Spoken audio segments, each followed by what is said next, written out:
Hello everyone, the warm-up channel is with you, and today we will talk about the situation at the front and what changes have occurred over the past day. And let's as always start with the losses that the Russian army suffered over the past day.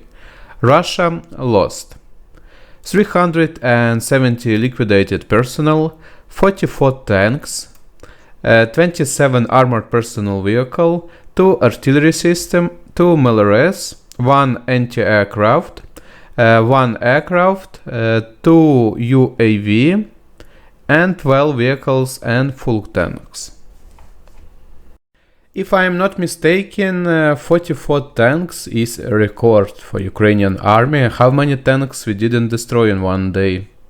This suggests that the Russian army is in a hurry to close its holes, makes a lot of mistakes in a hurry, and so to speak is now going through a very dynamic front. And now let's talk about what changes took place at the front, namely the Ukrainian army was able to unite its northern and southern groups that were advancing from Borovo and from Kupiansk from the north, and now we can say that virtually all settlements that are located along the Oskol river are now liberated. The only exceptions are the settlements that are located near the border with Russian Federation, but there is no particular point in keeping the defense of the Russian troops here, and the most likely we will also see the liberation of the settlements soon. Also, the Ukrainian army, according to some reports, was able to get as close as possible to road P66 here. Highway which leads to Svatova, and in fact now it is completely under the fire control of Ukrainian troops, and some Russian telegram channel even says that Ukrainian troops entered this road and are in full control of it.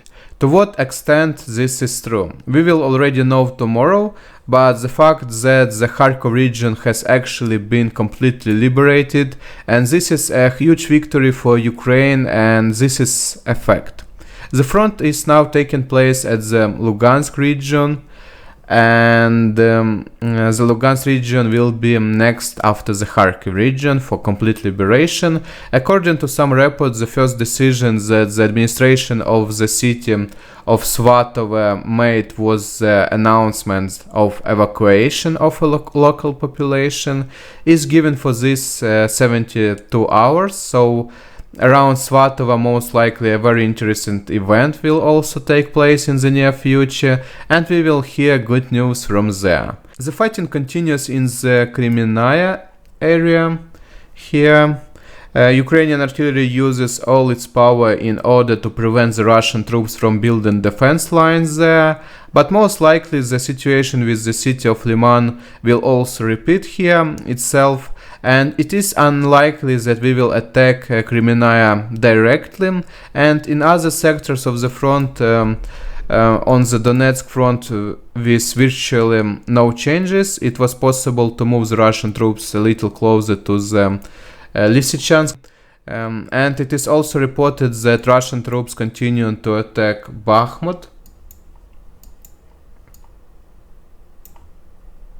here, but they are not successful. We can already say that these attacks have become unorganized to the maximum, and it seems that the Russian military themselves do not believe that they will be able to take the city. There are no changes in Zaporizhzhia direction, and also very good news is now coming from the Kherson direction. The front of the Russian army along the Ingulets River has completely crumbled there today. Almost all the settlements that were and passed through the river have actually already been liberated.